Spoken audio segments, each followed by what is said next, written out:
જેતપુરના Udyognagar police સ્ટેશનના હદ વિસ્તારમાં આવેલા પેઢલા ગામે ખુલ્લેઆમ દેશી દારૂનો વેપલો ચાલે છે। સ્થાનિક બુટલેગર ઘટધાર દેશી દારૂનું વેચાણ કરી રહ્યો છે અને આ બધું પોલીસની મીઠી નજર હેઠળ ચાલે છે એવું લોકમુખે ચર્ચાઈ રહ્યું છે। આ વિસ્તારમાં થોડા સમય પહેલા જ બુટલેગર તરીકે ઓળખાતા હકા ગઢવીના ઘરની ઉપર બુલડોઝર ફરી વળ્યું છે। એટલું હોવા છતાં પણ આજ હકા ગઢવી ફરીથી ખુલ્લેઆમ દારૂ વેચી રહ્યો છે, જેનાથી શંકા ઊભી થાય છે કે આખી પ્રક્રિયા માત્ર દેખાવ પૂરતી હતી। ગામમાં દેશી દારૂની ખૂણાખાંચકે છુપા ધંધાની રફતાર વધી રહી છે અને પોલીસ જાણ્યા અજાણ્યા મૌન વળગી છે।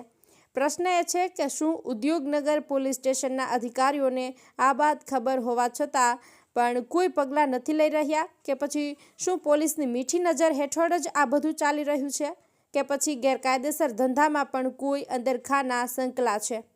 હવે જોવાનું એ છે કે સ્થાનિક તંત્ર અને પોલીસ દારૂના ધંધાના આ ઝાડને તોડશે કે પછી ફરી કોઈ બુલડોઝર માત્ર ફોટો સુધી મર્યાદિત રહી જશે। જવાબદારી કોણ લેશે? સ્થાનિક લોકો પૂછી રહ્યા છે। શું આ દારૂનું લાયસન્સ હવે લોકલ પોલીસ પાસેથી જ મળે છે? હેમંત શેખવા, જેતપુર।